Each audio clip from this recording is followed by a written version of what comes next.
Assalamualaikum sadayana. Wilujeng tepang deui sareng simkuring. Kumaha damang?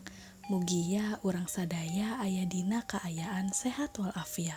Tah dina danget ayeuna hayu urang diajar ngeunaan kaulinan barudak.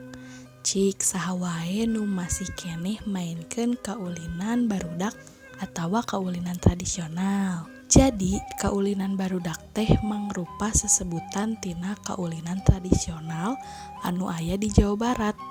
Kaulinan barudak teh rupa-rupa pisan. Saacan kana conto-contona, urang mikawanoh heula unsur anu aya dina kaulinan barudak. Kaulinan barudak ngawengku 3 unsur nu bisa ngamekarkeun jiwa jeung raga barudak. Anu kahiji aya unsur hiburan, nyaeta kakawihan anu aya dina kaulinan barudak. Anu kadua unsur gerak, anu katilu unsur atikan. Biasana mangrupa aturan sangka nu main miboga jiwa satria, jujur, sarta bisa gawe bareng jeung nulian. Kaulinan bisa ditingali tina wanda baga atawa jenis kelamin nu ngalakukeunana. Aya kaulinan khusus budak lalaki, aya oge kaulinan khusus budak awewe. Contoh kaulinan budak lalaki nyaeta main langlayangan jeung ngadu kaleci. Contoh kaulinan budak awewe nyaeta sonlah jeung congklak. Aya oge kaulinan nu dipaenkeun ku budak awewe jeung budak lalaki.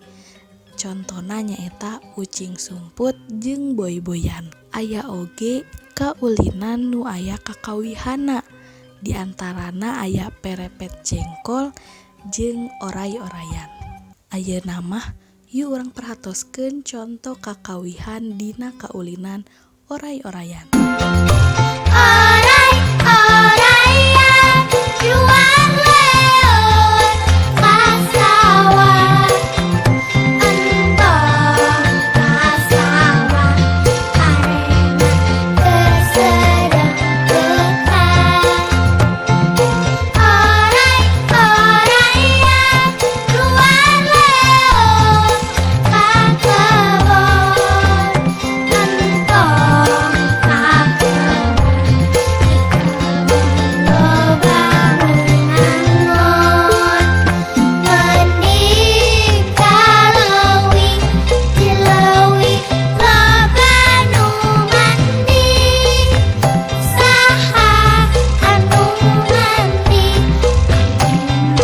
dina panderi. Mending kaleuwih dileuwih loba nu mandi. Saha anu mandi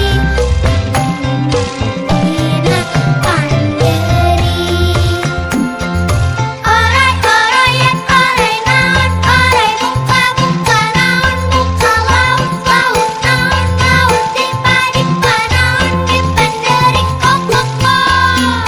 Oray-orayan oray naon, oray buka-buka naon, buka laut-laut naon, laut dipa-dipa naon, dipanderi kok-kok. Tah, mung sakitu pedaran ngeunaan kaulinan barudak. Mugia mangpaat kanggo sadayana, tong hilap di subscribe, like, sareng komen ya. Tepang deui dina pangajaran salajengna. Wassalamualaikum warahmatullahi wabarakatuh.